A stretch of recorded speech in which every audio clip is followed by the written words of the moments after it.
Start करना है। तीनों के भी दिमाग में आया मुझे कंपनी स्टार्ट करना है। तीनों एक साथ आ गए और कंपनी चालू कर दी। तो कंपनी का आरंभ कैसा हुआ वो सर तो आपने बता दिया है, लेकिन जब कंपनी चालू हुई तो कंपनी का आकार कितना बड़ा था?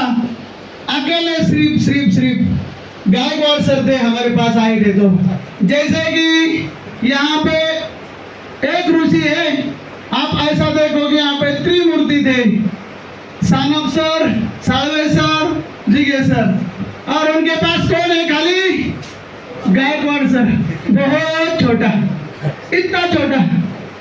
मेरे पास जब संभाजीनगर में आए थे, सर के पास गाड़ी ऑल्टो ही थी, तब मुझे गाड़ी के बारे में कुछ समझ भी नहीं थी। मुझे तो समझ ग्रो विजन ने दिया। अब मैं तो मुझे क्या बोलते हैं सर, हमारे रमेश सर का इस बारे में बहुत अभ्यास है। मैं उनके साथ रहे थे, गाड़ियों का मेरा अभ्यास हुआ है। तो एक बार उनके लिए भी जोरदार ताली हो जाए।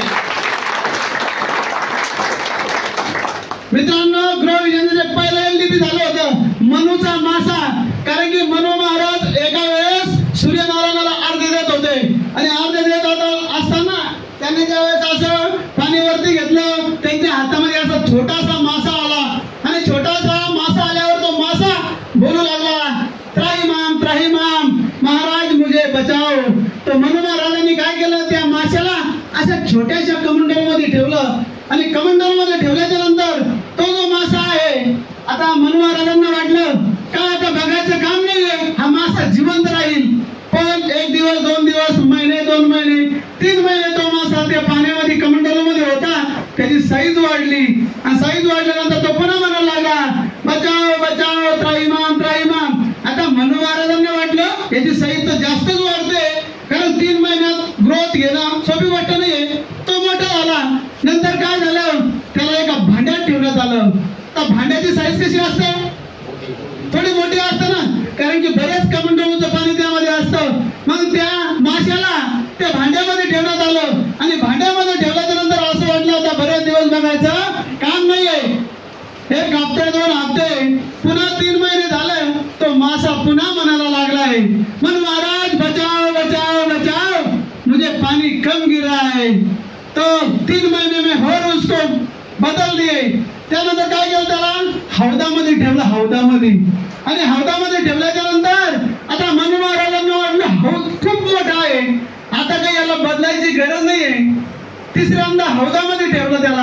आता हौदामध्ये ठेवल्याच्या नंतर तिथे पण तो जो मासा आहे, 1 महिने, 2 महिने, 3 महिने, 3 महिन्याच्या नंतर तो मासा पुन्हा आवाज द्यायला लागला, बचाओ बचाओ बचाओ। तिथं पण त्याची साईज खूप वाढली मित्रांनो। मग नंतर त्याला काय केलं, त्या ठिकाणावरून त्यांनी काय केलं, आता हा मोठा झालाय, त्याला एका तळ्यात नेलं, तळ्यात नेऊन सोडलं आणि तळ्यात नेल्याच्या नंतर त्यांना असं वाटलं आता बऱ्याच दिवस याला काही पाणी कमी पडणार नाही मित्रांनो। पण आपण तळं बघतोय, हे तळं पण आता इथं छोटं पडतंय, जागा आहे का मित्रांनो?